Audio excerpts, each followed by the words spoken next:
Merry Christmas in advance. Magpapasko pero ang pag-uusapan natin problema. Yun nga po eh. Kaya nga po ako nandito sa inyo sa CIA.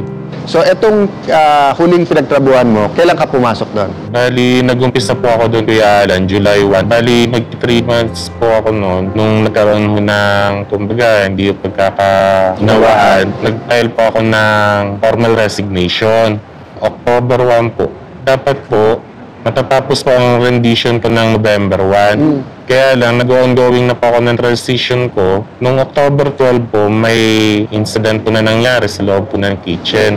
So, nagkaroon mo kami ng hindi pagkakaunawaan ng isa sa line cook na hanggang sa nauwi po sa pagbabanta sa akin, natatagayin ako. Which is, naginampanan ko lang naman po yung trabaho ko. After po nun, nung naghihintay po ako ng action ng immediate officer ho namin, hindi ko nagtitake action, ginawa ko, ako na lang po ang nag-usa. So lumapit po ako sa counter para formal na magpaalam na uuwi na lang po. Ginawa ko nga po, nung pagkapaalam ko po, dumiretso labas na ho ako ng barangay, blatter, firma, tapos uwi po. Yun lang sinabi sa akin. Kaya lang po, nangyari po kasi sa akin nun, ginawa pa po nilang katatawanan sa GC nila, yung blatter na sinend ko sa email. Sa group chat ng barangay? Hindi po, ano po nila, ng company po. Ng company, okay. Kasi sabi ko, hindi na nga sila nag-take action within 72 hours. Yung Nag-take group chat action na yan, sila. empleyado lang or nandun din Empleyado po. supervisors and Supervisor management? po nandun Nandun din din. po. So, 2 questions. Ano specific nirereklamo mo at sinong gusto mo ireklamo? Is it the company? Is it the supervisor? Lumapit na rin po ako sa inyo, Kuya Alan, para hihingi po ng advice ko ano po ba talaga yung dapat kong gawin kasi paano ko gagawa ng proseso para makapag-file po ng tamang reklamo.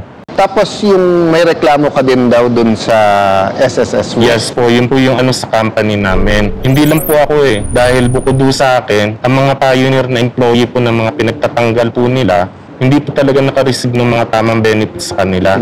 So, dun sa 3 months mong paglalagay doon, Wala po talaga. chinek mo na sa SSS kung may hulog, wala daw.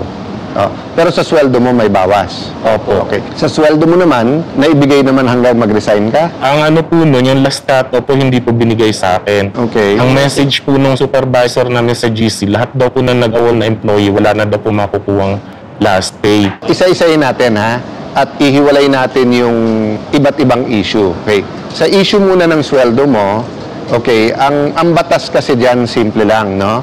Kailangan may 1 month notice ka. Pero yung employer, pwede niya paikliin yon kung sa pag-uusap nyo. Pag umalis ka ng mas maaga sa 1 month at may danyos sa kanila, ang exception doon is kung may krimen na ginawa sa iyo ng management, may-ari ng kumpanya or representative nila. So, syempre, crime yung pagbantaan ka.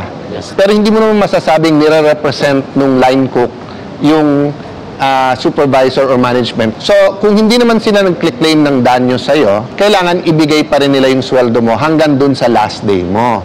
So, ang gagawin natin, yung lawyers natin dito ngayon, tutulungan ka na mag-demand letter muna. Pwedeng isama na sa sulat yun yung SSS, pero pwede rin sabay yung sulat sa kanila tungkol sa SSS at sabay din sa diretso sa SSS. In fact, nasa batas, kapag ka ikaw ay nasa SSS at hindi naghulog yung employer, yung benefits makukuha mo pa.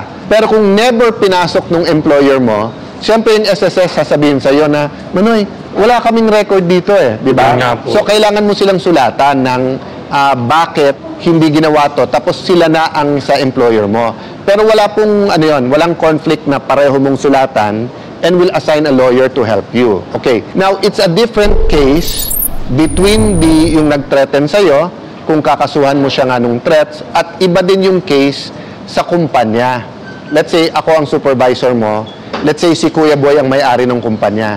Pagka bigla mong dinimanda si Kuya Boy, na pinagloloko nyo case ko, sinisira nyo pangalan ko, pero pag biglang sumagot si Kuya Boy ng, hindi naman umabot sa akin yan kasi kaaway niya yung supervisor, mahirap patunayan na yung kumpanya tinolerate yon. Pero, kung sinulatan mo na yung may-ari or yung pinaka-boss or yung management at sinabi mo, sir, eto yung ginawa ng supervisor, doon mo makikita ngayon. Siyempre, kung pinagtakpan nila, liable din sila. Doon ba sa group chat kasama management or hanggang supervisor lang? Supervisor. Hanggang supervisor. Yan ang aking advice sa'yo, no?